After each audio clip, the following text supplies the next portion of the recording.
Okay, we've actually got a couple things to open, but I'm beginning with this big box. This one was a little unexpected. It wasn't tracked using my, I don't think I received an email telling me this shipped. Which makes me think, I did a little digging through some of my emails and confirmed, and I think this is actually a Kickstarter reward. Oh, Jesus.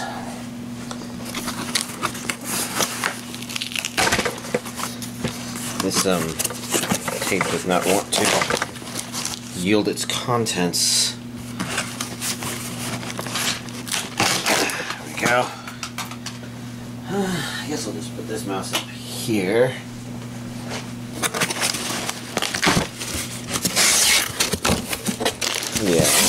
Yeah, so far this is looking very... Okay, yeah, there is actually something in here, and yeah, as you can see, that's Emma. Which is what I thought. But this...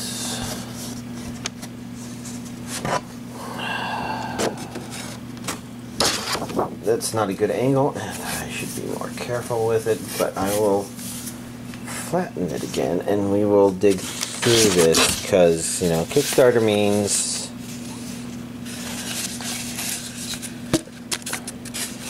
I usually pay enough such that there's... Okay, I can see it's in there, and I can't get any good angle on the camera to show that I see it. But it's, it looks like a scroll. And it's deep enough that I just need something to push it, but I don't want anything I push with to damage. Okay. Oh yeah, and part of the reason I thought this was Kickstarter was because it was a fulfillment from Right Stuf, but it wasn't titled as being from Right Stuf.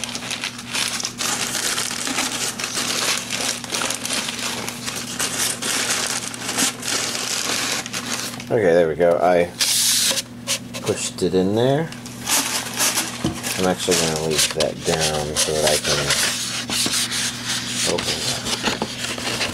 It's actually a fairly pretty picture.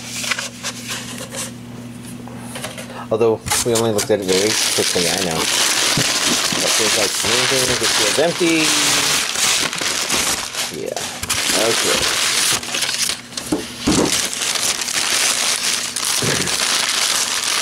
This should be the main thing.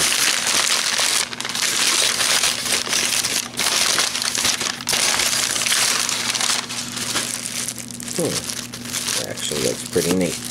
But before we dig any deeper in that, let's get everything else out. Now we got all packages here. Oh yeah, that's right. It looks like displaying. I'm looking to see if there's anything else in the package. We got Kitty's Pleasure Pack number 4.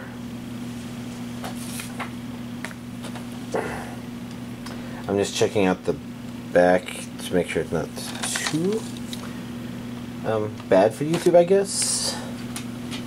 I mean, obviously, my videos are not flagged as being for kids or anything like that. So I might be able to get away with some stuff, but still don't want it to be too provocative, I guess. Even though some anime have simply been provocative.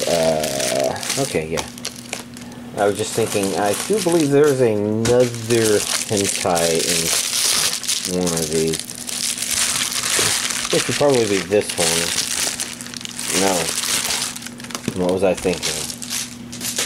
I don't know. You may think that's everything, but...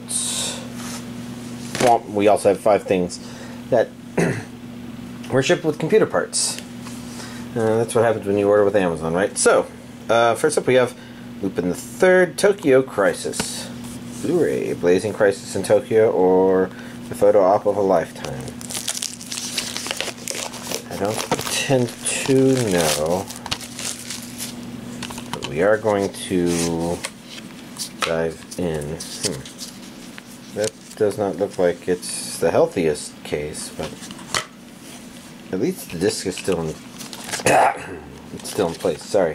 That is probably not a very pleasant sound.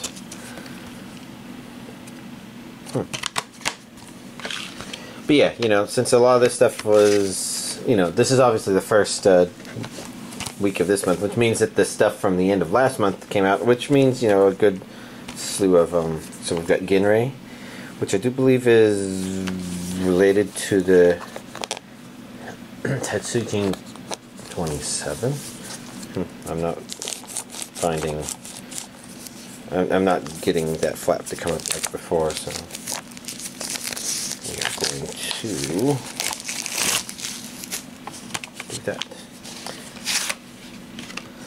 This has been around for a long time, but I've never seen it. Oh, audio English dub. What about Lupin here?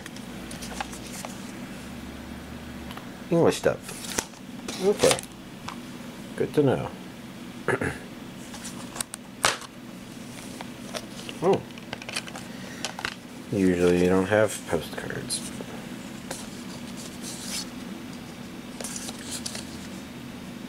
A lot of pictures of her, which is pretty much all I can really... Oh, interesting. I think I want...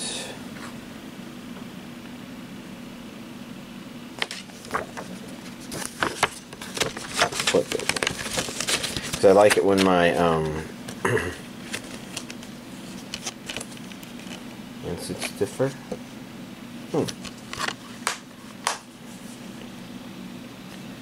But yeah, I like it when my slip covers differ from my internal thing. I mean, to be fair, this is kind of a nicer cover, I think. This one, it's okay.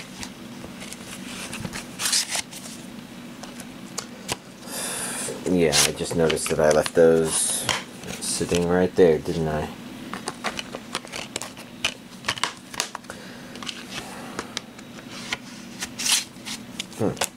Oh, next up we got Case Closed, The Crimson Love Letter. I'm just taking a look, trying to decide where this would lie on the list of to watch or not to watch. You know, at a minimum, the Case Closed movies tend to be pretty entertaining, and that's a minimum thing. I see an English dub. Conan's holding all the cards.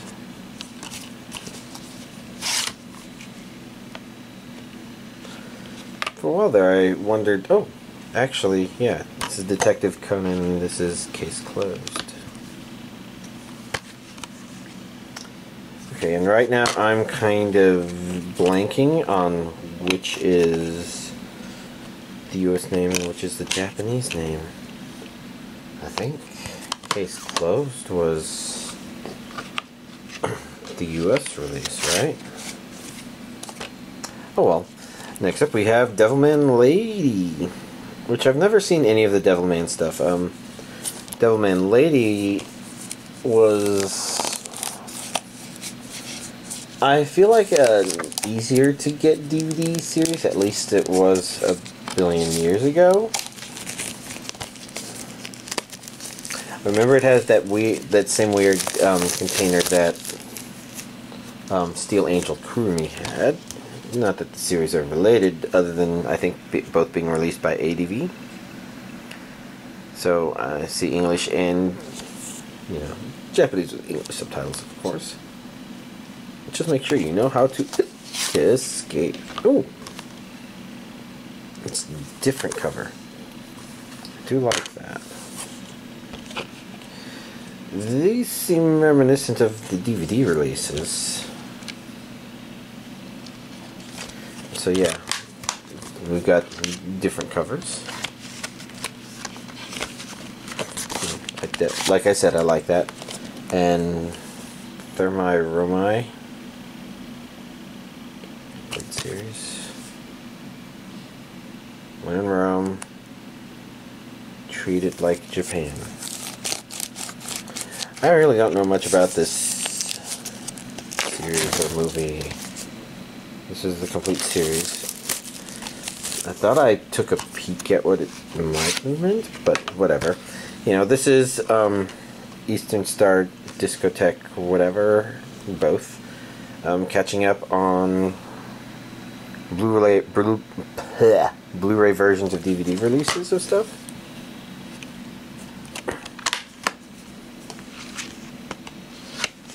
East Strange one. Next we've got Fairy Tail Final Season, Volume 25. Collect 2 exclusive art cards.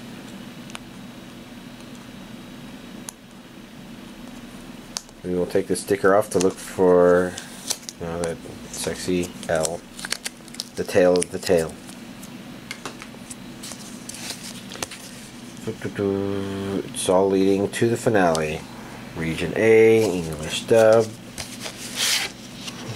I don't know, but I probably could go and watch this.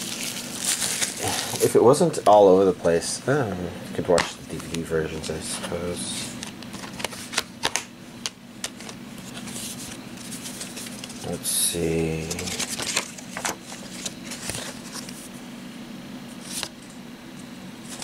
I think these are the art cards.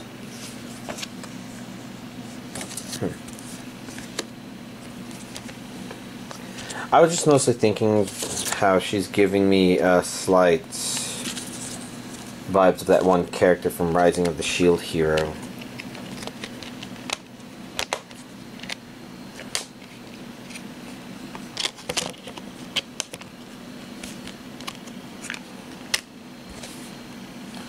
So we've got Blu-rays and DVDs. Jesus.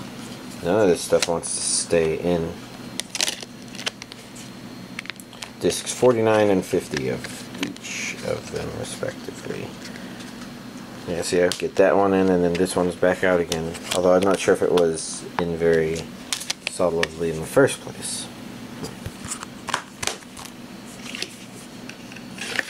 Interesting. I just closed it again without putting this stuff back in. Let's actually put that on the bottom.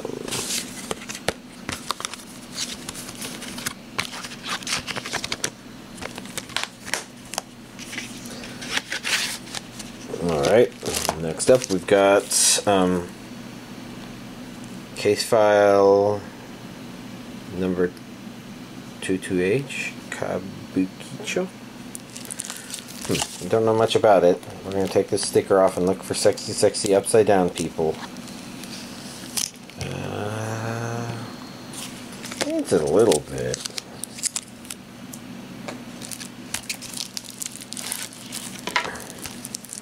The interesting thing is, just like this, I have to take the slip cover off in order to take the plastic off, which I don't remember if that's common for. Is this also Funimation? Because Funimation released this, right? Yeah. Yeah.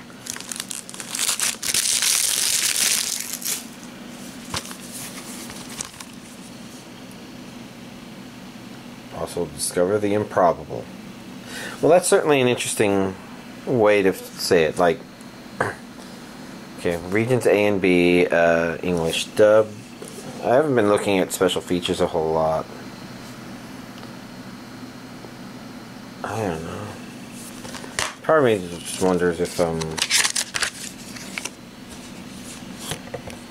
disc 1 and disc 2.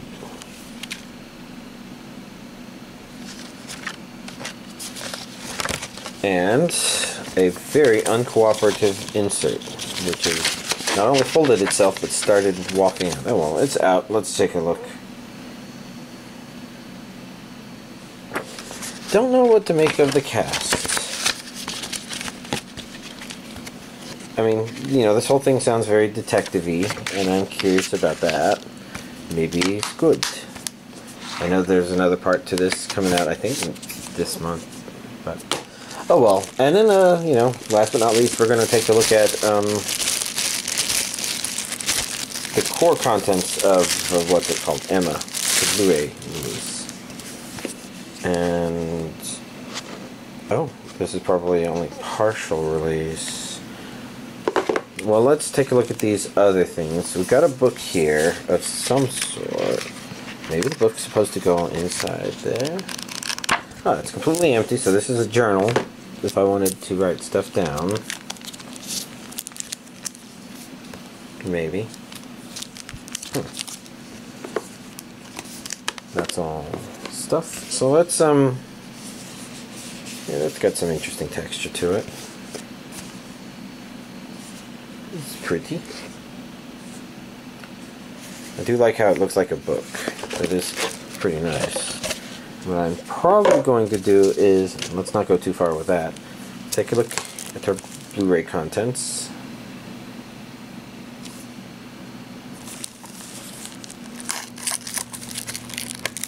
Excuse me.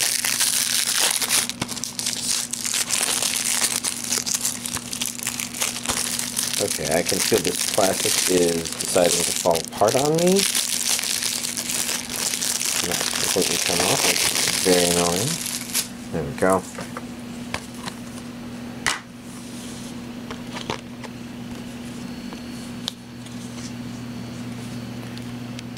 You know, it's interesting because I'm tempted to say that, oh look, it looks like a very real release, but that's kind of a weird thing to say considering it's not like this Kickstarter was funded by some nobody. It's Nozomi Entertainment that did it. They know how to release stuff. I'm thinking we'll try putting these. Okay, that won't fit in there, so that won't work. So let's not do that. I was thinking, is there a second season to this or not? I can't remember. But maybe there is, and that's what this foam is for. But this stuff, this is really extra stuff, so that I can put this aside, toss this down, and say, hey, here's this week's anime DVD collection update.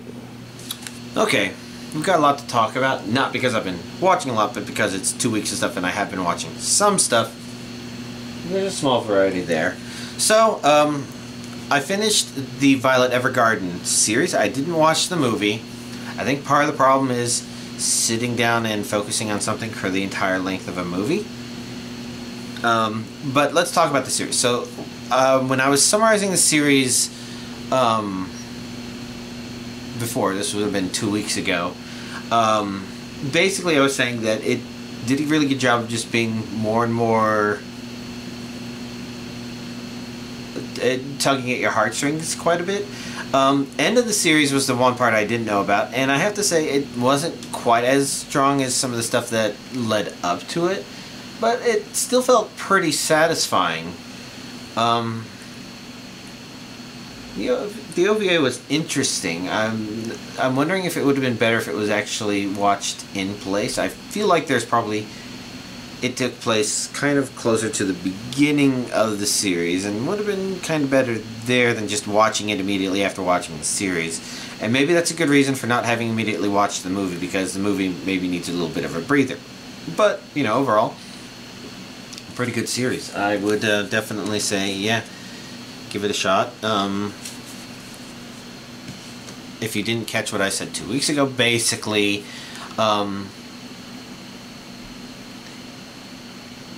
it does a good job of telling not only a bunch of stories that are not connected to each other, but tying them into our main character's growth beyond being a war machine, I guess, for lack of better descriptors.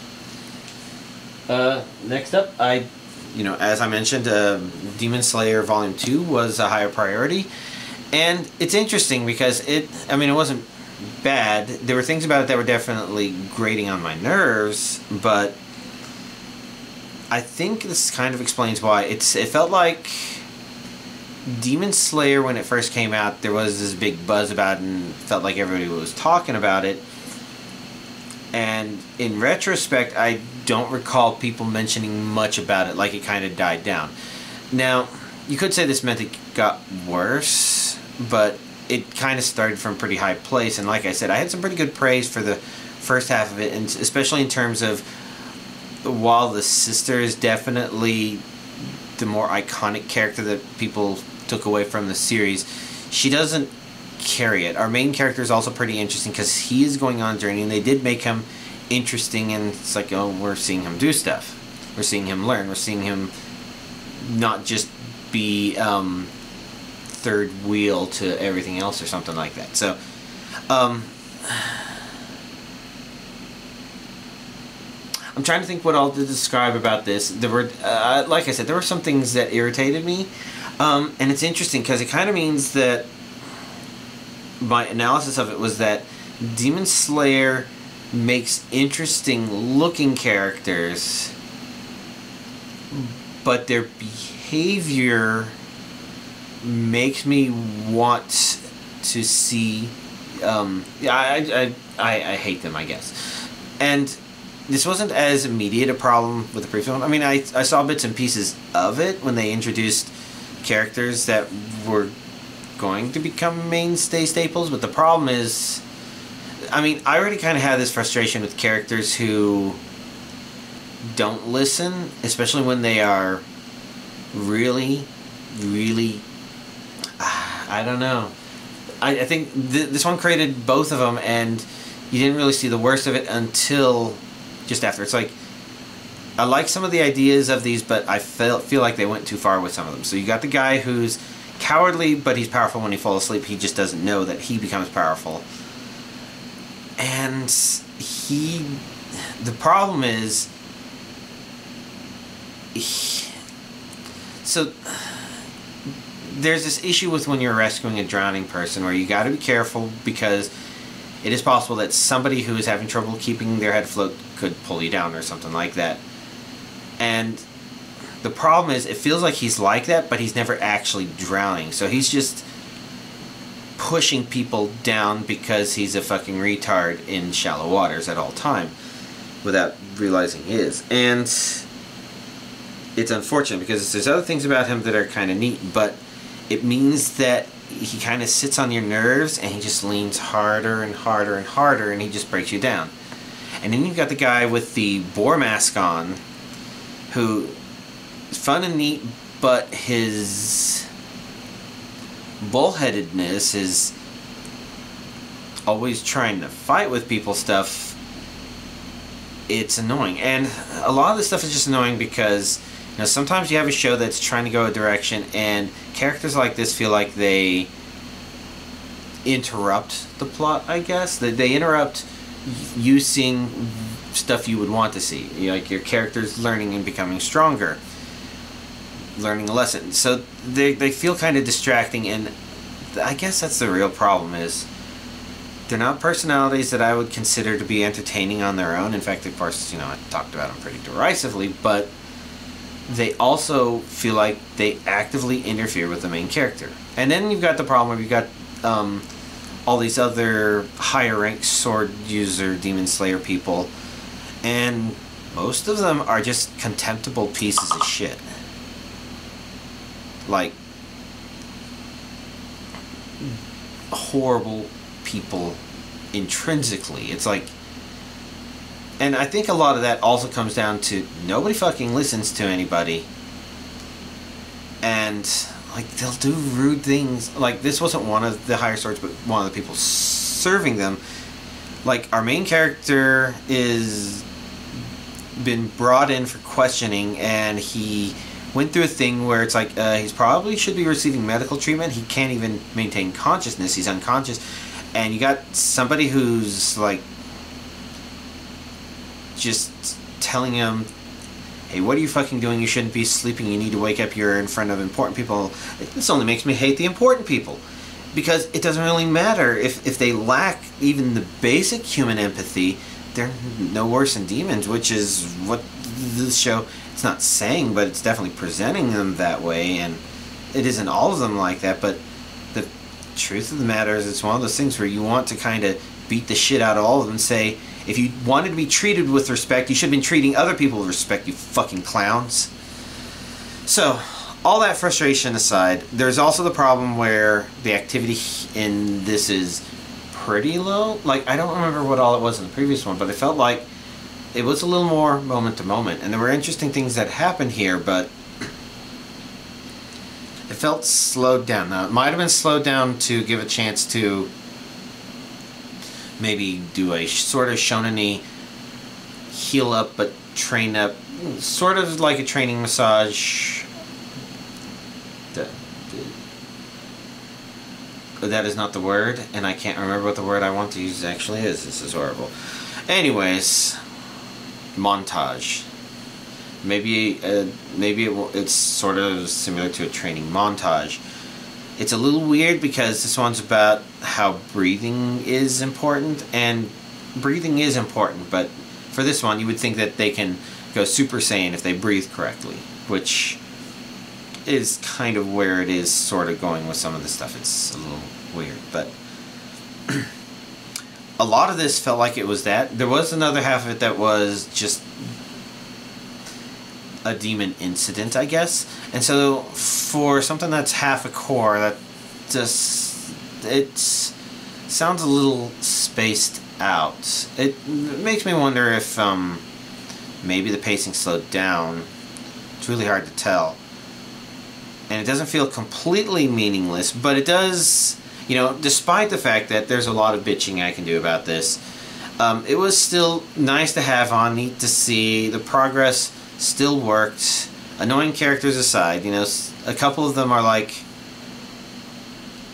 I guess I can't really say that they redeem themselves, but they did make me say, yeah, fuck you, yeah, see, you should fucking listen to people. But, you know, that aside, you know, it was entertaining, but it mostly made me think that the series really does start off just really fucking kicking ass. I guess the other part of the problem is, I think based on the earlier part of the series, we kind of want to see the sister do more stuff. And I don't mean like more than the brother, but I mean like more than what the series is actually doing with her. It's doing surprisingly little. And I guess there's a little disappointment there, but, you know, at this point, it's really easier for me to remember the grievances than the other stuff. Oh, speaking of grievances, so, Seven Seed. I watched the first 3 episodes of this, and it may be watchable, but for me, it definitely, I just got frustrated with how much I was rolling my eyes. Like, so the idea is, oh yeah, there was some disaster predicted, and they created the Seven Seeds project in order to make it where eventually people, you know, would wake up after the disaster and everything had calmed down, and they could start rebuilding humanity or something like that. So this sounds like, oh, maybe it's sort of like Dr. Stone in that there's some survival stuff in it. Maybe it's not, but I'd be curious to see what it does. And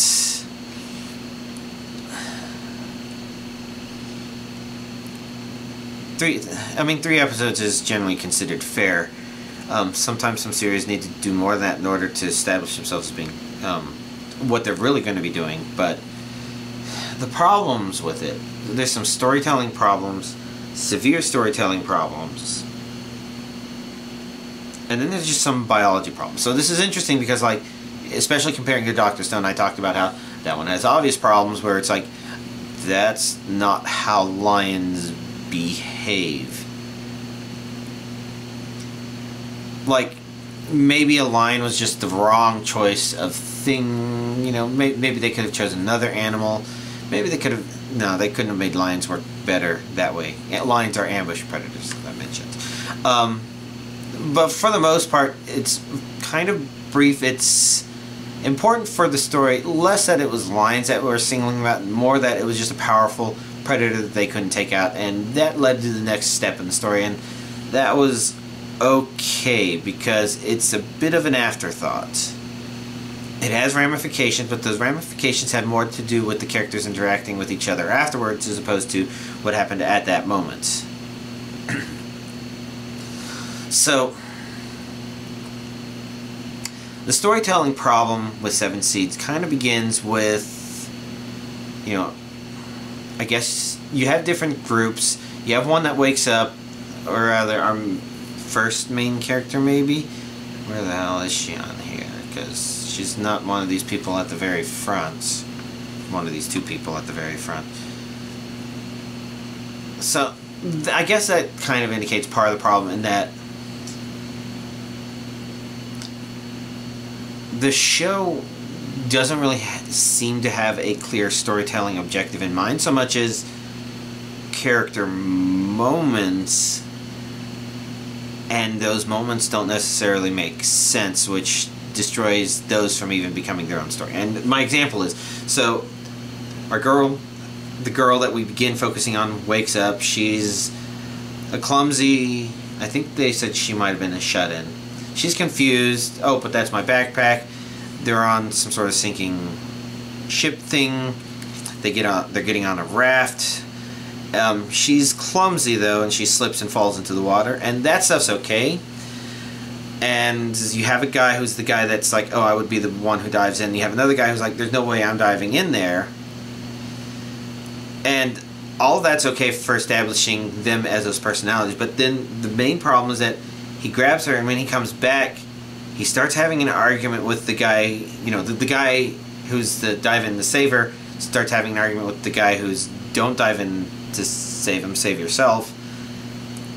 And the anime was like, oh, wait, I forgot the fact that he's in the middle of the fucking water, there's this bit of this turbulent storm going on, and so instead of sitting there and having a discussion about it right then and there, the guy would be trying to get out of the fucking water, and the other guy would be saying, oh my fucking god, what's all these waves? Whoa!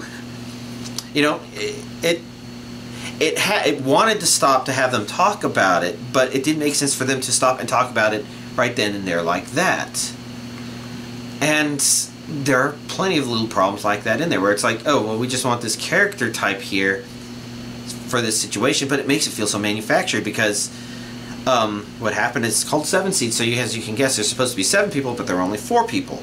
Turns out that I guess there's actually supposed to be 8 people. There's 7 of them that are chosen to be seeds, and 1 person that's chosen to lead. And of this group, the lady that was chosen to lead was not telling them anything, and all they can remember is, oh, I remember eating a meal, and then I woke up in that ship thing that was sinking. And she knows the details of what's going on, but didn't want to tell him, because it's like, well, I didn't know if we were going to find the other members of our seed or not.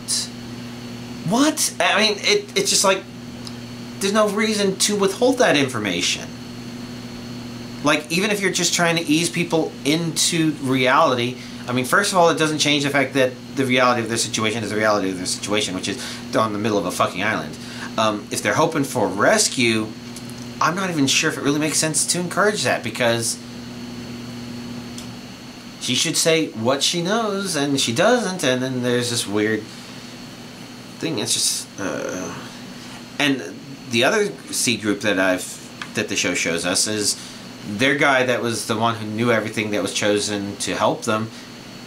He's a complete fucking asshole, and it's just like, why did they choose this person? Oh, did they have volunteers? I'm pretty sure they had enough volunteers that they could have chosen the guy that wasn't a fucking asshole.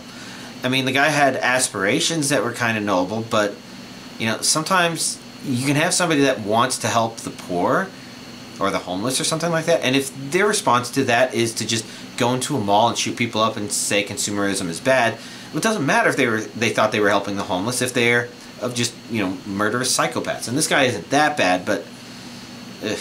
And so this is like the problem with like the social parts of it, but there's this really stupid biological mind numbness that's going on, because the idea is humans have been, you know, other than the people in these seeds, humans got wiped out thousands and thousands of years ago.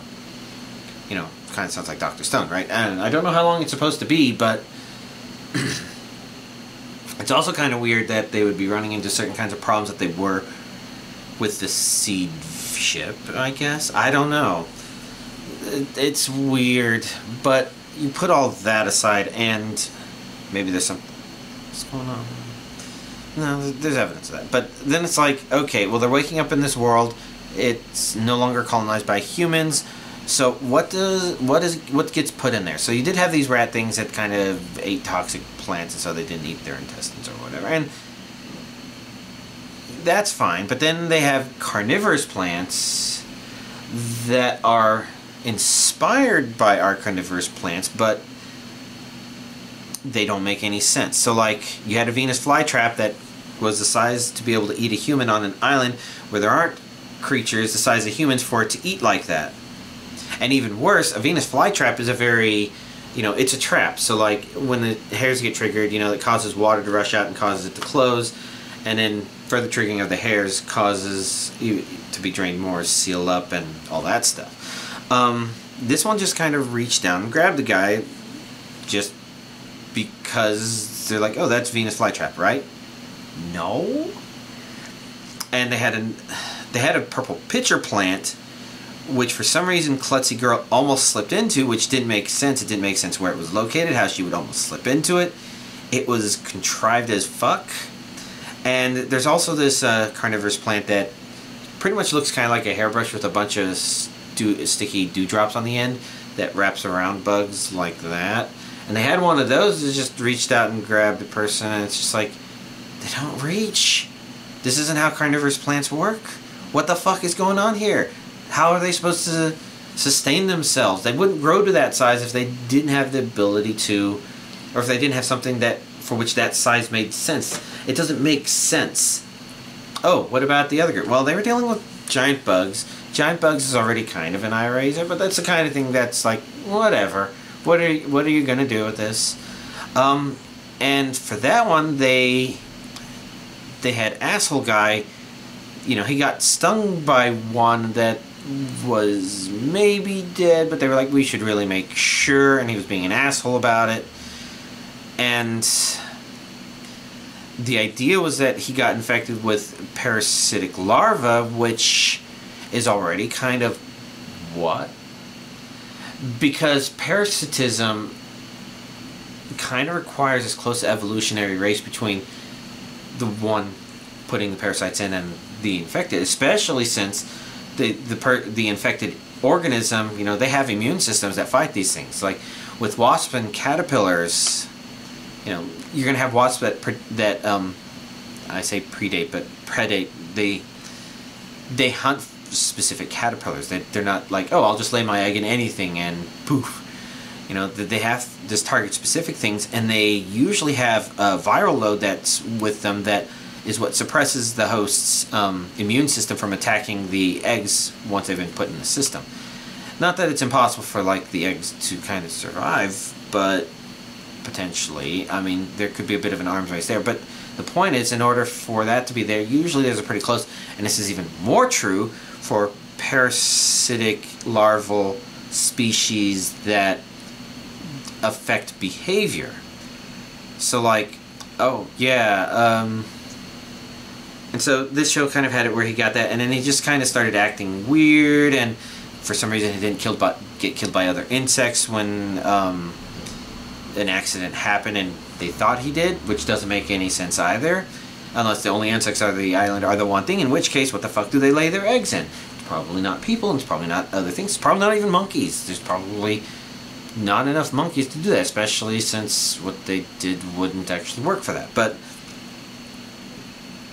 it gets even worse, because then he's like, his behavior is changing to kind of encourage them to go to a thing that he found, and he's not like being exact, and this isn't even like that SCP that has that scent that makes people feel like they've been there before, and it's a hunting mechanism that it uses to lure people in to its caves out in the middle of nowhere. That's kind of a really freaky idea, especially since there's an otherworldliness to this. This one is just supposed to be the idea of parasitic insects. Oh, but they're big enough to do it to humans. Yeah, but humans haven't been around for them to evolve, and even worse, they haven't been around to evolve so that they can cause humans to walk back to the nest, and even worse, parasitic larvae like this don't take people and bring them back to the nest.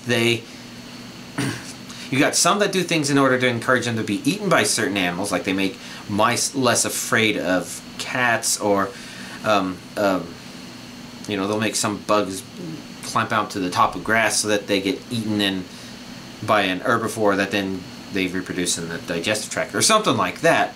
But never, oh yeah, it leads other perfectly healthy people to a nest. It's like, that's not a reproductive strategy you're talking about. That's a hunting strategy, and it doesn't make sense because it's almost like this show has all these interesting, oh, these are interesting, kind of scary things about nature YouTube videos, but they didn't have any fucking clue what they were doing. In fact, the next episode was probably going to be about cuckolds and how, oh, yeah, here's some sort of magic space bird that lays a human baby, and they think it's a real human baby, but then it grows up into a bird or something like that. It'd be like, it wouldn't even understand the idea of cuckolding and the complexities there. It's just, this one's easy to bitch about, and I didn't find anything else really catching me in because it wasn't really about them surviving a whole lot so much as it was about throwing some of these things and doing some personality stuff. But I gave it up after 3 episodes.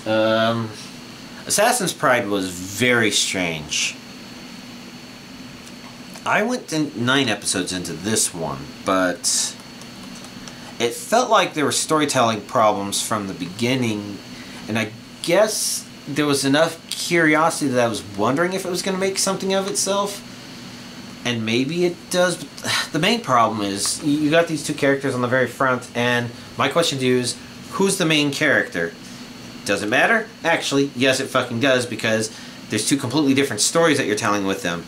With the guy, you're telling the story of this secretly powerful person who's trying to pass on his skills, and for her, you're talking about this girl who nobody with ambition and heart in the right place, but she hasn't had the right skills manifest. And so the question is, okay, is this about how he's doing an interesting thing in her life, or is this about how she's becoming more powerful and it doesn't want to commit? It doesn't even want to lean heavily in one direction. It completely skips a lot of stuff that's just like stuff that would make her growth interesting, but it also kind of doesn't explain the stuff about his interactions with her such that you're like, do I understand why this matters? Because he did this thing where he's like, well, I'm going to take this potion out of nowhere, and the show kind of has a couple of potions out of fucking nowhere that they'd never really explained before, but yeah, it's today. Okay, the next one I won't have as much complaints about, but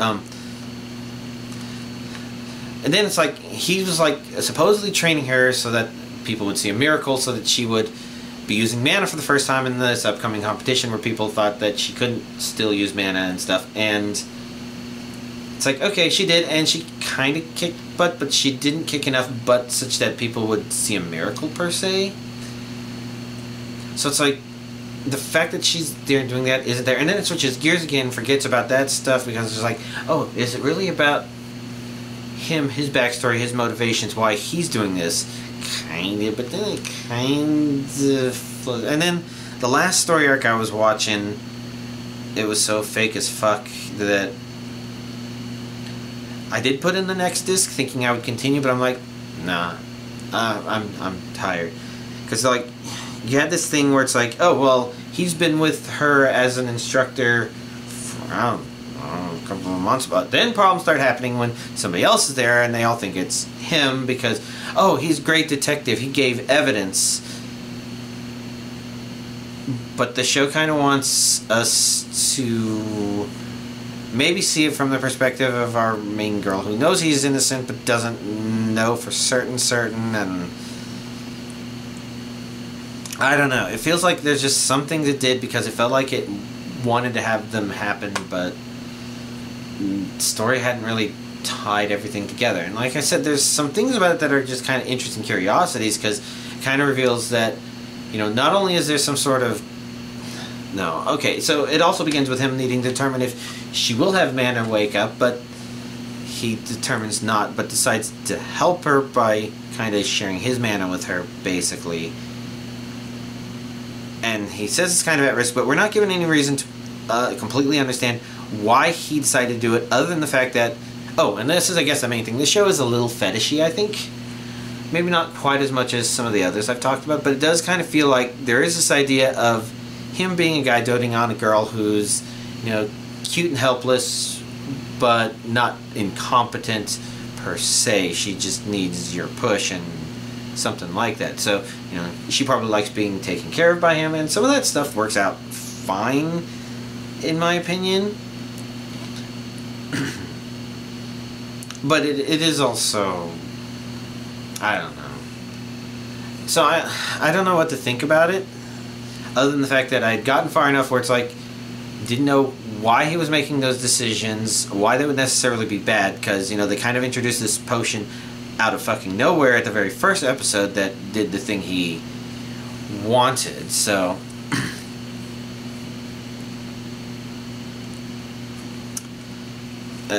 yeah. Anyways, let's continue on. I forgot the name of this one. Chidori RSC, and this one's okay. It's actually interesting. It begins being a little anti-trope-ish, and it does it in a good way. Like, I guess that this was about some sort of rifle shooting club or something, and that's pretty much what it is. It's beam rifles, which are, you know, they don't actually shoot things, they shoot electrons that are detected by a thing. You know, basically like a laser beam, but probably not actually laser. There's probably some slight differences, or maybe, yeah, actually it probably is, because the one girl was showing that it could also be done with a phone, sort of, but the phone was, I'm not sure what all they were doing there. Anyways,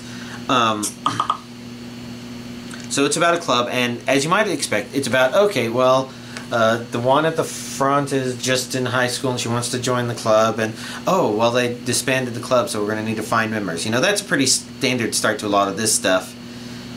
And it's also pretty standard for her to kind of be interested in the subject but never have joined it or something like that.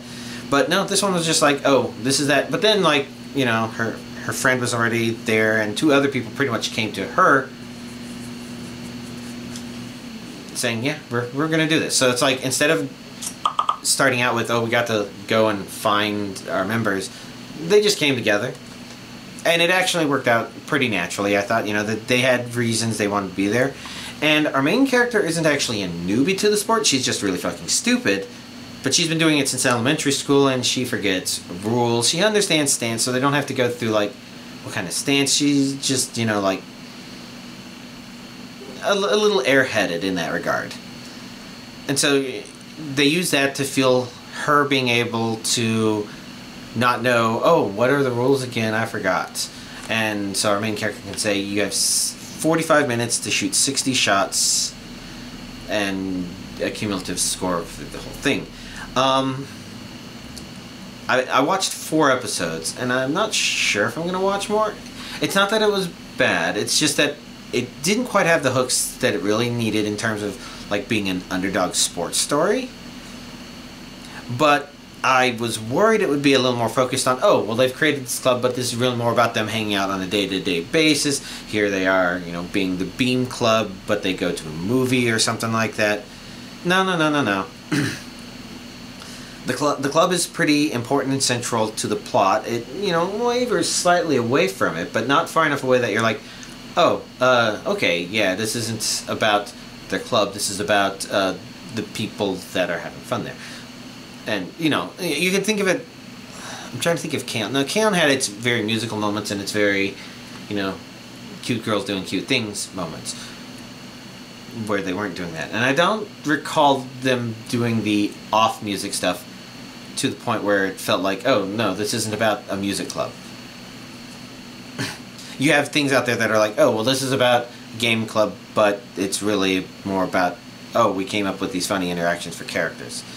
You know, this isn't like that. This is definitely more of the club thing. You know, 4th episode in, and they're already, you know, they've gone to the advisor thing, and again, they subverted the trope where instead of them going out to look for the advisor, an advisor actually came to look for them, which is actually a neat and refreshing change of pace.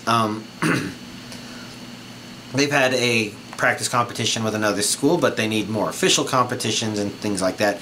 You need to qualify for preliminaries, and, you know, they're talking about this sort of stuff, so in that regard, it's actually good. It's a good beam rifle, and the character interactions, I wouldn't call it the most mind-boggling awesome stuff, but it was kind of pleasant. And And the thing that's missing is, since the competitions, they kind of set the one they had up as like a one-on-one, except it was really more like swimming, except not even like that, where it's like, so in swimming, how you place is pretty much fastest time places the highest. And they do tend to group people by faster to slower, so they call those heats. And they seem to be doing something like that, sort of like that here. But at least with swimming, when you have like the two fastest people in the middle two lanes, you'll have them maybe, geez, I guess this is the high seater. You'll have the two people in the two fastest lanes who can kind of see each other, be aware of each other, and try to maybe change their pace in order to keep up and maybe drive each other forward. That doesn't feel like it's something that applies here. It feels like they could have just had everybody doing one, at once, if they had enough stations, and it was just whoever scored the highest. So it doesn't have that competitive aspect feeling that even swimming has. Even though it tried to, and it was kind of their-ish in their presentation, kind of okay, but at the end of the day, you didn't really feel like, okay, if they put two people up, you feel like they're competing with each other. They're still competing with absolutely everybody, and still this individual doing their shooting, this individual doing their shooting. And, they didn't do it one-on-ones. They had like 3 or 4 people, I think, up at a time, but that's the general idea. So it doesn't give that underdog sports team feel to it, so it doesn't have that draw to it. It's just interesting. It's neat. They really look neat in their their shooting suits. They have a functional purpose, and I've never seen them in real life, but I would completely believe that they're there, and this anime was just letting you know, oh, by the way, these exist, because maybe not a lot of people know about beam rifles. So, it's interesting in that way. It's got its flaws, but I guess it didn't give me as much to bitch about as all these others. And I've been bitching for quite a while now. In fact, you've heard my work laptop go off a couple of times. So I should probably wrap things up there. I'm back to work now, and gotta keep up with all that stuff. I've got a 1 o'clock, don't I? No, I've got it 2 o'clock. But yeah, because other than that, I don't know if I've got a lot to talk about. Well, I could talk about that game, but I do try to keep things here a little tasteful. Basically, my group I was with, they decided to play through a game that's on Steam that's a hentai-themed game, which I guess I'm trying to think, okay, so if I were to describe it, I'm like, wait, where's my fucking Dine and Dash? It has Dine and Dash in the title, and, doesn't really have a whole lot of that per se. It has some stuff that maybe you could kind of jokingly construe that way, and I'm not sure if it's necessarily a good game, or even good pornographic content of that nature. It was okay. But it was really fun to also come up with memes. So like when somebody describes somebody as being like a fire hose, I took a fire hydrant and, photoshopped their face onto it. It's really funny to do. But I don't know if that helps much if you're curious about the game, because I didn't buy it myself. I did buy a couple of others for potential future things, but I think one of them, Kikaitsu Party or something like that, where I guess you create your own anime girl, and I don't know what it's like outside of that. But I guess I'm going to maybe host us doing that. And Nekoparo's on there, but I think that one will be very different, because that one's more like a story that you just read, if I remember correctly. I don't even remember if it gave choices. All I know is I did catch up on my Nekopara purchases, but I don't really have much else to say there. Other than, that OVA was pretty good. I mean, I didn't watch it in the last week, but I just remembered, given the content, it's surprisingly followable, I guess. So maybe I'll have interesting things to say about it in the future, about seeing the full 18+ version of the game, which I think I've got a pretty good idea where the extra scenes are in there, but I don't know that they've necessarily changed anything other than adding pornographic content to it. So if all you have is a non-18 plus version and you kind of enjoy Nekopara, I think that's fine from a storytelling perspective. You know, it still has the Pokemon problem where when you think about it, you're like, oh, this is actually quite disturbing. It's like Pokemon, oh yeah, that's the chicken fight simulator, right? Oh shit, that is what it is. Well, Nekopara is the, slave simulator.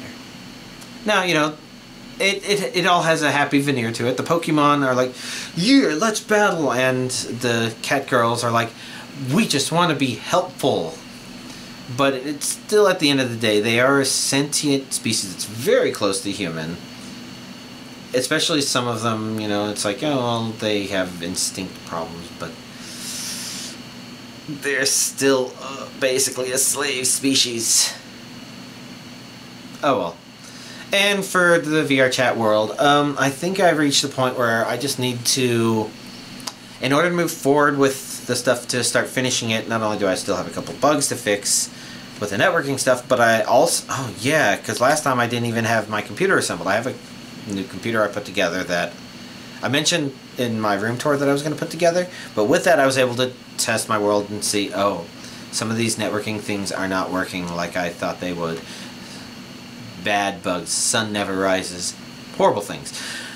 So I've got that sort of bug fixes to do, and I've got, I think before I start adding more new content to the world, I really do need to decide what it needs to be going forward from a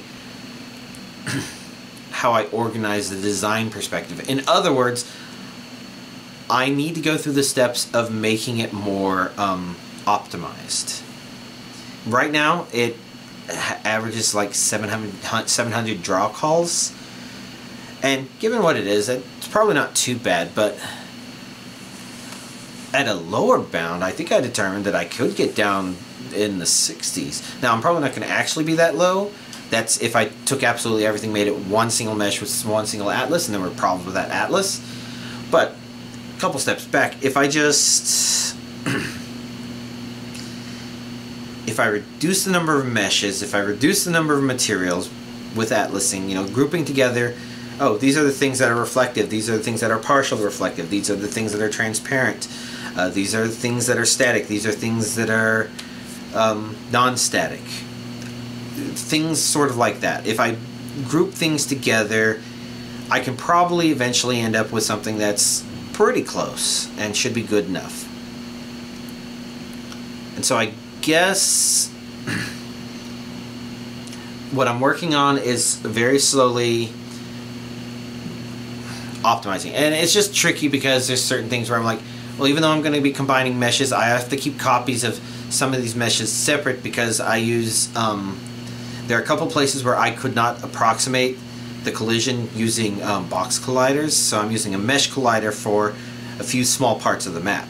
And so I need to maintain those meshes, but I still want to merge them with things so there's going to be copies of for the colliders version of the mesh and the thing that gets rendered. And you know, I need to take into account what's going to be static and what's not going to be static, and there's going to be different kinds of static, because some things are going to be static in terms of navigation static, so a wall is going to be a wall, the dolls won't be able to move through them, but I have to keep all that stuff into account. And there were a lot of meshes, there were a lot of materials, and I just need to slowly combine them so then I can start working on adding some new items, doing some texture swaps on a couple of things for certain circumstances, things like that.